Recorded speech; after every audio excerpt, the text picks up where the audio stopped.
حياه برا الغرب عباره عن سنجل مام، كلهم عندهم اولاد وعندهم بنات وما عندهم ازواج، لدرجه ان حتى بالدي ان اي ما يعرفون منو ابوه. وهذا الاستقلاليه احنا نتكلم اللي ابتدوها بالاول كبدايه كاغراء.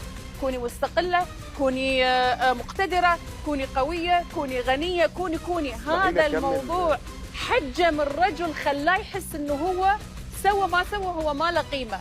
اصبح الان منقول عندنا حرف في هذا الموضوع. باي ناحيه؟ 24 ساعه كورسات تتقدم، كورسات بفلوس والبنات يشتركون فيها. اصبح عيب البنت تقول انا اعرف اطبخ، بنات يستهزئون فيها. كيف تقولين اعرف اطبخ؟ اللي تطبخ هذه عبدة ذكور. اللي تنظف بيت هذه يسمونها عبدة ذكور. صارت البنت تخاف ليجيها عار في المدرسة أو في الجامعة ينقال لها عبدة ذكور.